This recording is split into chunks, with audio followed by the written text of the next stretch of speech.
बहुत दिन स्थगित थिबा सुभद्रा पोर्टाल आज पुणी खोलिबाकु जाउछि। बयस कम होइतिबा कारण गत थर जो माने सुभद्रा योजना रे शामिल होई पा नथिले सेमाने आसंता काल ठारो आवेदन करि परिबे। 2025 मार्च 31 तारिख सुधा 21 वर्ष बयस होइतिबा महिला माने सरकार कई योजना रे शामिल हेबा पई आवेदन करि परिबे बोली उपमुख्यमंत्री प्रभाती परिडा सूचना दैछन्ती। नुआ आवेदनकारी माने योग्य विवेचित हेले आसंता मार्च 8 तारिख रे सेमानकु सुभद्रा किस्ती मिलिबो।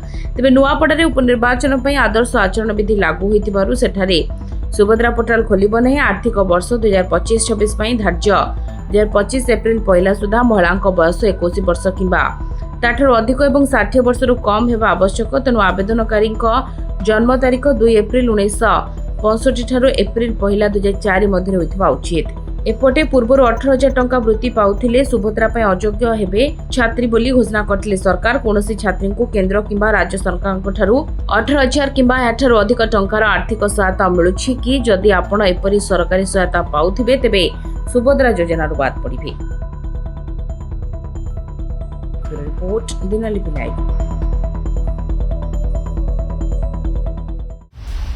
दिनलिपि लाइव को एबे ही लाइक शेयर सब्सक्राइब करंतु।